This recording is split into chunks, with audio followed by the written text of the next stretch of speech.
province du Congo central, nous avons 10 territoires. Et le programme couvre tous les 10 territoires. Nous pouvons citer les territoires de Kasangulu, les territoires de Kimvula, les territoires de Madimba, Mbanzangungu, Songololo, Luozi, Sekebanza, Tchela, Lukula et Mwanda. Donc ça fait 10 territoires.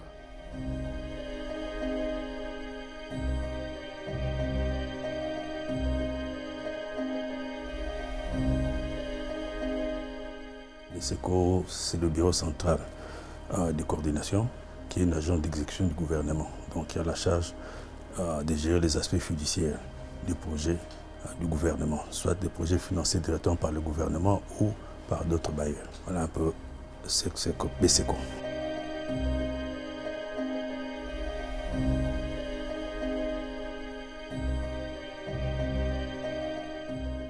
Dans le cadre du programme de développement local de 145 territoires.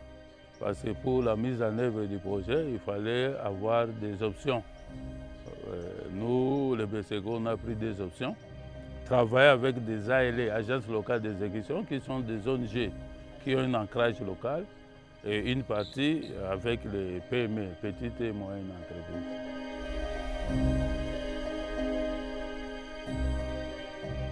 Le PNUD est une agence d'exécution à l'instar d'autres agences qui mettent en œuvre le PEDEL dans d'autres provinces. Pour ce qui concerne le PNUD, le PEDEL est mis en œuvre à travers 9 provinces, dont celle de la Chopo, où nous sommes ici. Et pour la Chopo, il est prévu 105 infrastructures, c'est-à-dire 7 bâtiments administratifs à raison d'un bâtiment par territoire, parce que la province de la Chopo, depuis le démembrement, regorge 7 territoires. En dehors de bâtiments administratifs, pour le fonctionnement de l'État, il y a les écoles primaires et aussi des centres de santé.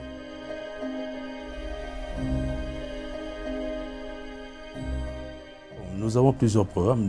Le principal programme phare, c'est le programme de développement local, PD 145 territoires, qui est en fait la réponse du chef de l'État aux préoccupations exprimées par les populations lors de ces différentes tournées à l'intérieur du pays.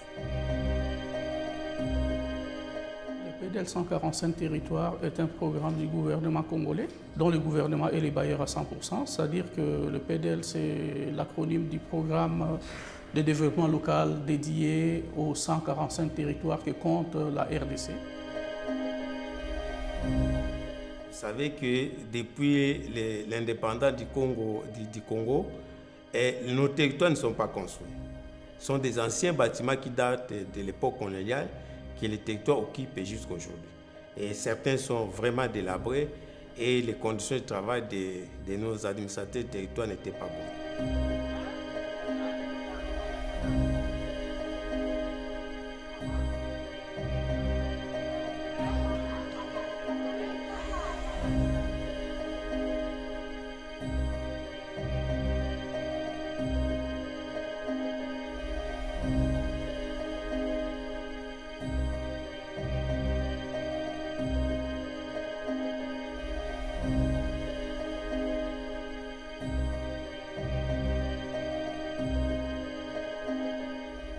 Oui, l'ancienne structure, juste on a construit ça, c'était peut-être pour intervenir rapidement, puisque notre territoire n'avait pas des infrastructures de base qui peuvent servir à un administrateur.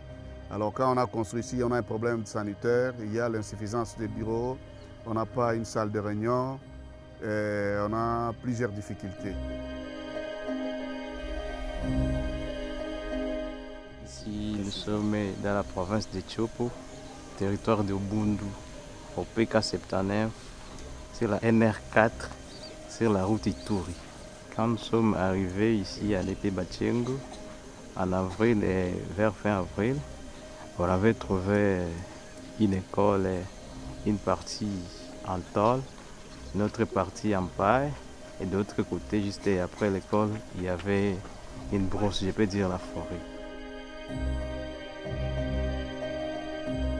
Donc, ce programme vise notamment améliorer l'accès à l'éducation, améliorer l'accès aux soins de santé de qualité, faciliter la mobilité, donc le déplacement des personnes d'un coin à un autre, créer des richesses à travers la création des emplois. Voilà un peu en quelques lignes les objectifs poursuivis par le PDL 145 territoires. Ces programmes ici m'énarguent dans le sens que sa conception ne vient pas des normes, à mon avis. Ça doit être une inspiration divine.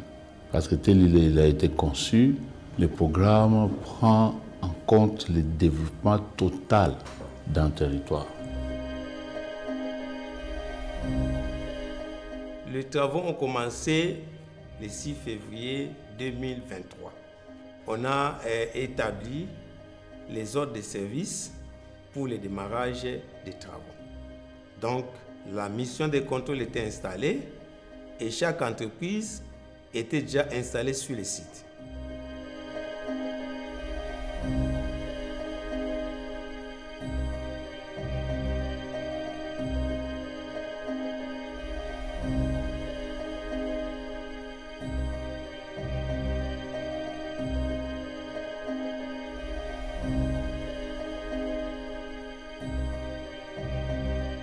PDL aujourd'hui est en train de s'exécuter dans son premier volet. Donc, le premier volet, c'est en fait la construction des écoles, des centres de santé et des bâtiments administratifs. Donc, je vais d'abord situer, notre zone d'intervention comprend 48 territoires répartis dans 9 provinces. Donc, province de Haut-Uélé, province d'Ituri, province du Nord Kivu, province de Lomami, province du Kasaï central, province du Kasaï oriental, province de Lualaba, province de Haut-Lomami. Et enfin, province du Haut-Katanga. Dans cette première phase, nous avons la charge de construire 731 infrastructures, dont 414 écoles, 269 centres de santé et 48 bâtiments administratifs, donc à raison d'un bâtiment par territoire.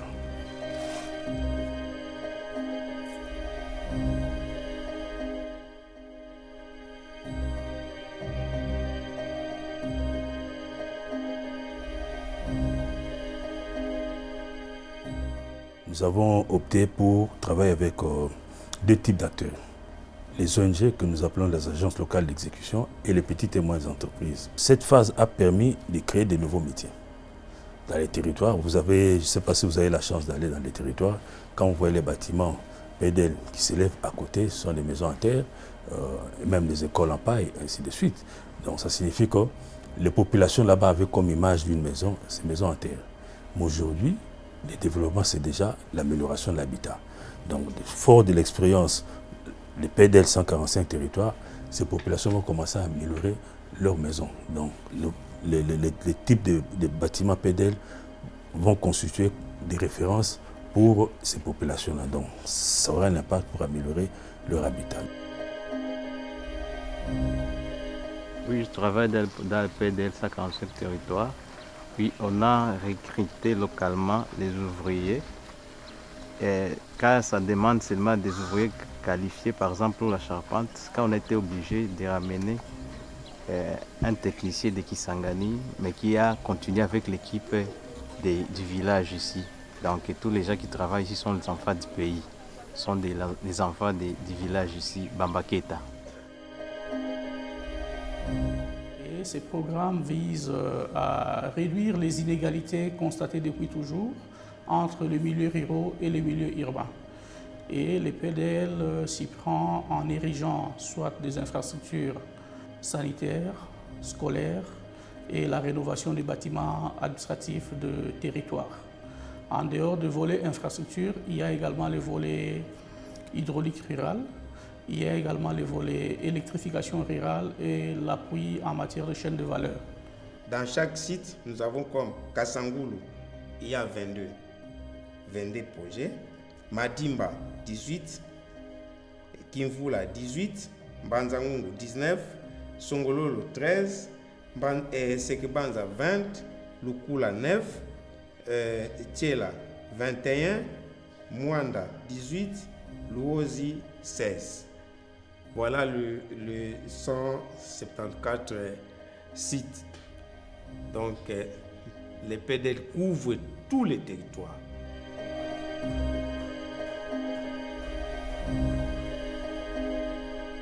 Et au stade où nous en sommes, il est prévu d'ici décembre la livraison ou la remise de plus ou moins 60% d'infrastructures d'ici horizon décembre. Les PDL, les entreprises ont utilisé la main-d'œuvre locale. Donc ça crée des emplois. Ces ouvriers, on leur a appris le métier. Généralement, c'était des maisons en terre. Maintenant, ils construisent des maisons en blocs de ciment. Ils apprennent comment fabriquer les blocs de ciment, comment mélanger le ciment, comment doser le béton, comment faire la charpente, comment tôler, ainsi de suite. Donc ça, c'est un métier. Ce sont des métiers qui vont rester. L'électricité, parce qu'on a de la plomberie aussi. Maintenant, aujourd'hui, ils savent comment faire les installations de plomberie et installer les sanitaires, ainsi de suite. Donc ça, ce sont des acquis. Nous aurons à développer les agriculteurs ici sous forme de coopératives, à leur procurer des intrants et même des matériels pour l'agriculture.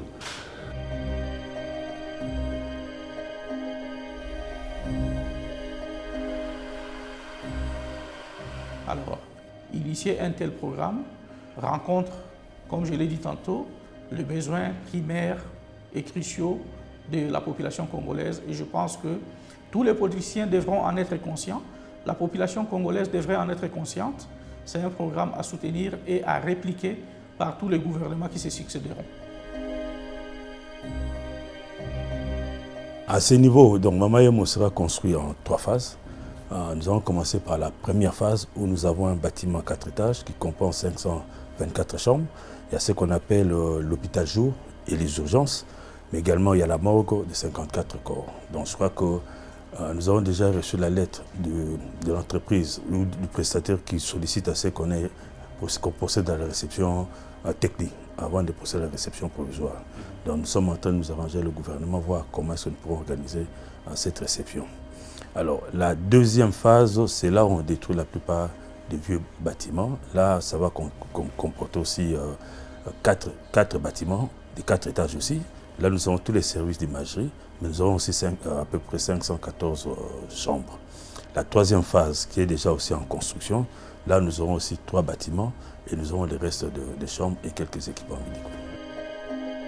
Alors, cette population-là, qui a bénéficié de ces programmes, quand nous passons, chaque fois ils disent, en tout cas, si vous voyez le président de la République, dites-lui merci, parce que nous étions oubliés.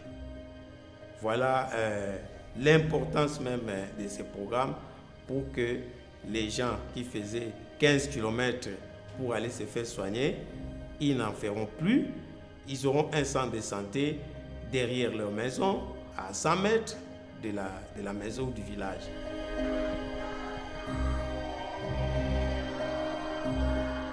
C'est une satisfaction de joie, de grande joie, participer au développement de notre pays sur l'initiative du chef de l'État, son Excellence Félix Antoine Tshisekedi Tshilombo. C'est une grande joie.